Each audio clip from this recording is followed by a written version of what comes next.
వాక్యం అయిపోగానే మొత్తం మళ్ళీ అటు పోవాలి, రాజాపేట పోవాలి, పోయి అక్కడ ప్రేయర్ చేయాలి. వచ్చేటప్పుడు మీరు వాహనాలు హెల్మెట్లు పెట్టుకొని వచ్చారా? కొంతమంది చేతులు ఎత్తట్లా, అంత గౌరవిస్తున్నారన్నమాట. నా మాట ఏడిసేవలు ఎదవా అన్నట్టుగా ఉంది మీ వ్యవహారం. ఎవరికి లాసు, ఎవరికి నష్టం? పెళ్లి కొడుకుల్లాగా మొఖాలకు హెల్మెట్లు లేకుండా పెళ్లి కొడుకుల్లాగా అందరికి మొహం కనపడాలని వస్తే అట్ట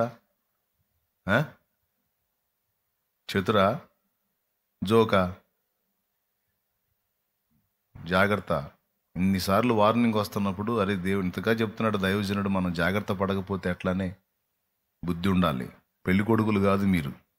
అబ్బాయి మొహం కనపట్టలేదయ్యా, కత్తి పూలు అడ్డంది అంటానికి నువ్వేమి పెళ్లి కొడుకు కాదయ్యా. జాగ్రత్తగా రాకపోతే అయిద్ది పెళ్ళి, పెట్టిలో పెళ్ళి అయిద్ది. దేవునికి స్తోత్రం. ఆడవాళ్ళకు కూడా తగిలించండి హెల్మెట్లు. వెనక కూర్చున్న ఆడవాళ్ళు కూడా, మీరు కూడా అడగండి మాకు కూడా హెల్మెట్ అని పెట్టుకోండి. పోతే పోయి 2000 పెడితే 2500 అట్లా పెడితే మంచి హెల్మెట్ వచ్చింది, పెట్టుకోండి.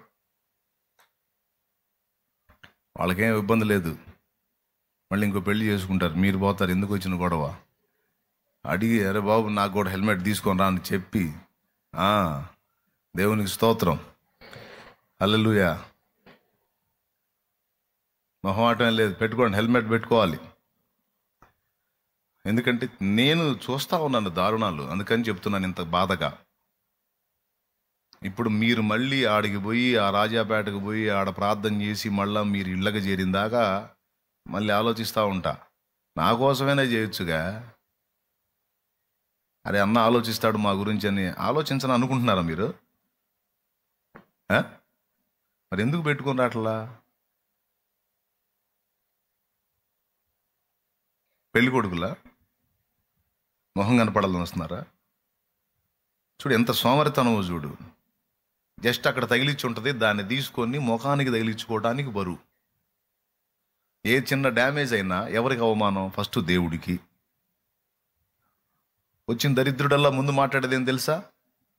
ప్రార్థనలకు తెగబోతున్నారుగా, మరి ప్రార్థనకు పోయాడు, ఏం చేశాడు మీ దేవుడు అంటాడు. వచ్చినోడల్లా అదే డైలాగ్. ఎందుకు అనిపించాలి ఆ మాట దేవుడిని?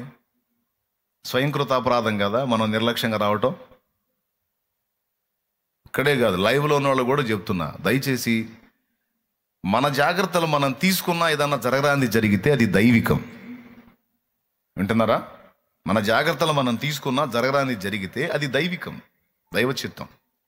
కానీ మన స్వయంకృతాపరాధం ఉండకూడదు.